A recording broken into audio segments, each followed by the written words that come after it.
Oke, selamat sore. Kita akan membuat perangsang dan sekalian pupuk.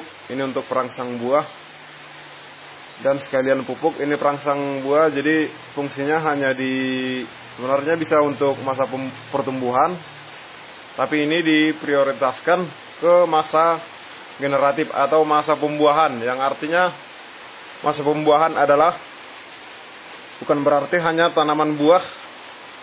Jadi arti dalam masa pembuahan atau masa generatif adalah, jadi kalau di situ saatnya si tanaman memproduksi apa yang akan dihasilkan dari si tanaman. Contohnya tanaman jahe yaitu rimpangnya, contohnya tanaman cabai ya buahnya, contohnya tanaman durian ya buahnya, dan lain-lain. Jadi ini bukan untuk diperuntukkan tanaman-tanaman seperti sayuran, seperti sayur sawi. Kalau untuk kentang bisa, yang penting mempunyai buah, umbi, dan lain-lain. Kalau yang tanamannya mau kita hasilkan, yang mau dipanen adalah daun, bukan buah atau umbi atau rimpang, jadi ini tidak ada manfaatnya untuk ke situ. Jadi ini khusus tanaman yang mempunyai rimpang, umbi, buah, dan sebagainya. Oke, langsung aja. Jadi apa saja bahannya. Jadi untuk bahan-bahannya ini ada sabut kelapa. Usahakan sabut kelapa yang udah lama di luar, kena hujan ataupun kena matahari, untuk mengurangi zat taninnya, karena zat tanin itu sangat berbahaya bagi si tanaman. Dapat membuat tanaman jadi tidak mau tumbuh besar atau menjadi kerdil. Dan ini kandungannya kalium, dominan kalium. Jadi kalium yang dikandung sebuah sabut kelapa itu adalah di atas atau kurang lebih 10%. Tergantung kita cara mengolahnya gimana. Dan buah pisang yang matang bebas. Jadi yang kita gunakan dari si pisang ini dari kulitnya dan buahnya di dalam. Jadi apa aja yang dominan dikandung pisang ini? Kalium dan kalsium juga.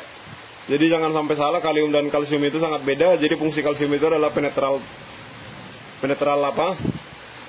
menaikkan tanah asam jadi tanah basah atau netral.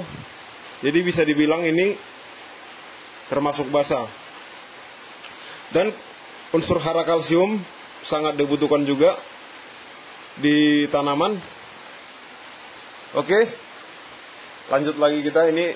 Jadi kita hanya menggunakan total 6 bahan. Jadi lanjut ke ini. Jadi ini adalah rebung bambu yang dikandungnya berbagai macam. Ada juga bakteri pengurai, ada bakteri baik dan macam-macam. Tapi nggak usah kita sebutkan karena kita tujuannya bukan ke situ. Jadi yang kita mau gunakan di sini adalah hormon yang dikandung dari rebung ini. Karena rebung bambu ini, tapi usahakan dia menggunakan rebung bambu tali, karena dia dominan lebih tinggi hormon giberelinnya. Karena itu sangat dibutuhkan sekali untuk masa perangsang pada tanaman yang masuk usia generatif atau usia pembuahan. Jadi dia sebagai perangsang buah. Dan sebenarnya giberelin ini pun bisa sangat dibutuhkan sekali untuk masa pertumbuhan. Tapi dia tidak cukup hanya giberelin, harus ada sitokinin dan auksin. Jadi kalau untuk pembuahan atau generatif kita cukup menggunakan giberelin saja. Oke, langsung kita olah. Oh, ini bahannya ini yang keempat. Sebenarnya tanpa M4 pun sudah bisa. Dan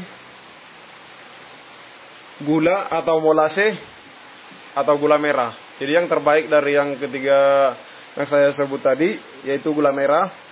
Tapi kalau tidak ada gula merah, tidak ada molase, kita pakai gula putih aja.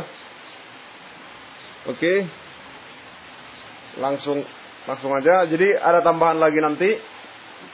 Kita menambah air cucian beras. Dan manfaatnya air cucian beras ini sangat banyak sekali sebenarnya. Termasuk vitamin B yang dibutuhkan tanaman juga untuk memperbaiki metabolisme pertumbuhan tanaman. Oke, langsung kita. Jadi ada yang mau saya ingatkan kembali. Jadi dari berbagai macam sampah organik yang membuat pupuk unsur kalium itu, yang paling tinggi yaitu dari sabut kelapa. Jadi ini sumber kalium organik yang paling tinggi. Oke, langsung kita kerjakan.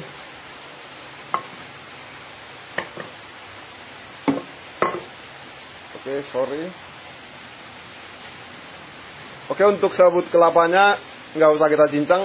Nggak dicincang pun dia pasti bisa terurai. Hanya kita buang ini kulit luarnya. Kulit luarnya terlalu tinggi zat taninnya, jadi kita buang. Oke. Jadi ini kita tumbuk dulu. Oke, kita skip. Oke, setelah lumat kita tambahkan buah pisang. Ini buah pisang yang udah matang. Hanya warnanya ya, memang ini belum 100% matang, tapi udah bisa lah. Oke, kita campurkan. Untuk kulitnya terserah mau dicincang atau langsung aja bisa.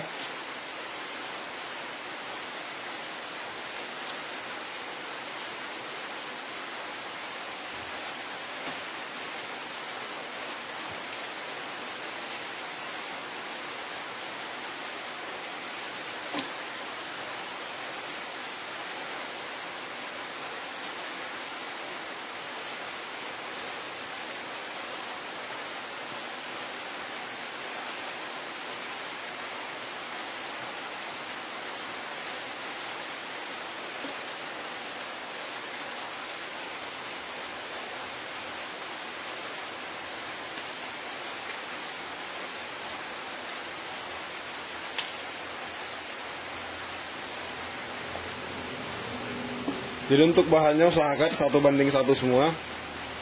Tepung bambu, sabut kelapa, dan pisangnya. Cuman ini saya nggak ada lagi untuk pisangnya, dan rebungnya pun udah saya cari di hutan. Tidak ada lagi, ya kita tidak masalah. Oke, kita tumbuk.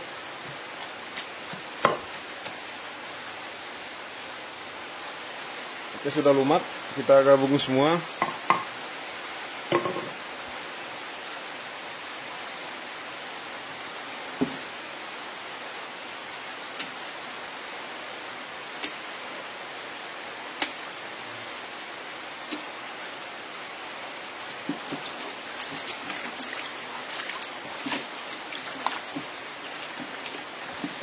Sangat gampang prosesnya.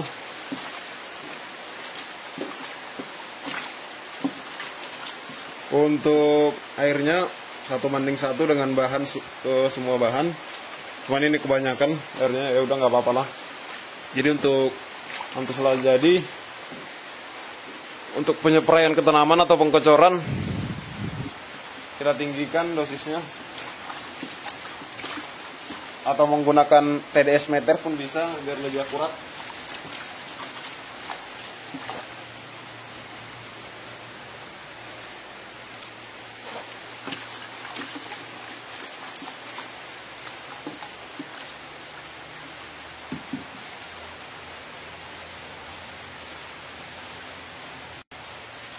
Oke, kita campurkan dengan air cucian beras.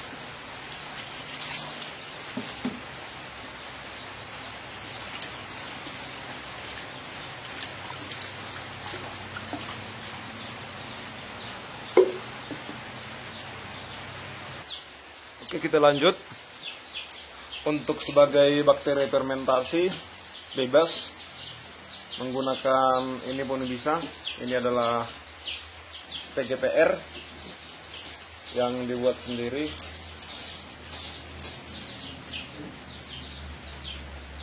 Itu dia. Wanginya wangi bau masam seperti bau tape.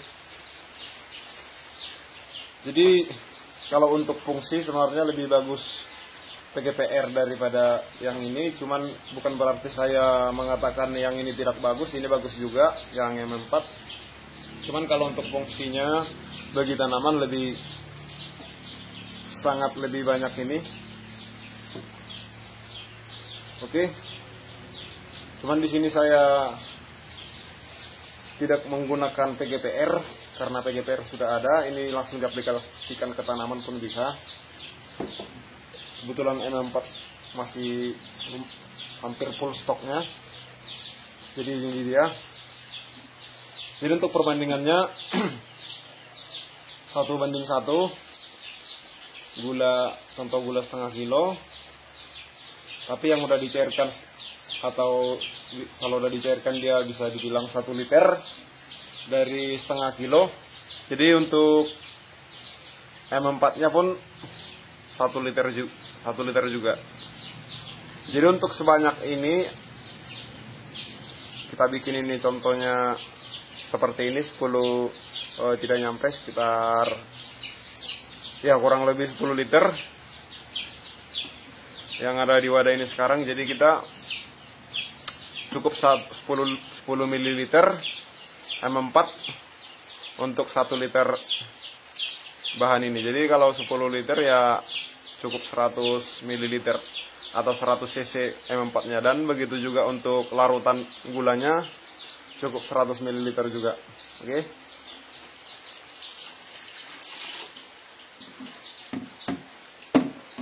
Oke, untuk proses fermentasinya tidak jadi patokan berapa hari.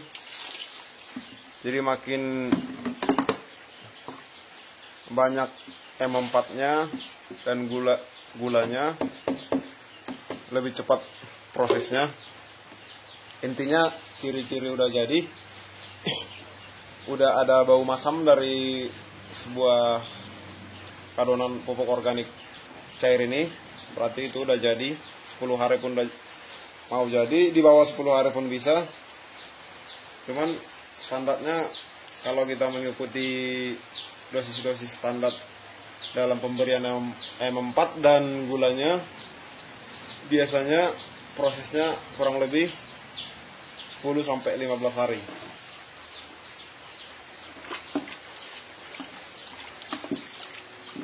Oke, seperti yang saya katakan tadi, untuk proses fermentasinya, bahan fermentasinya bebas, dekomposernya bisa pakai trichoderma dan lain-lain, bisa M4, bisa PGPR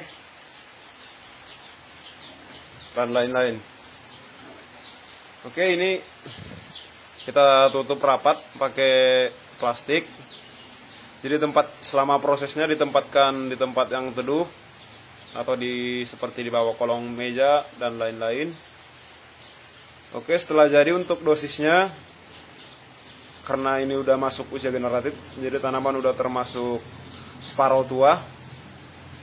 Jadi untuk dosisnya lebih tinggi dari pot pemberian pada tanaman masa pertumbuhan. Jadi untuk ini kita 100 ml per 1 liter air untuk pengaplikasiannya. Jadi untuk pengaplikasiannya usahakan sore, di atas jam 5 sore ke atas, malam pun bisa, ataupun pagi hari sekitar jam 7 ke bawah. Oke, semoga bermanfaat dan terima kasih.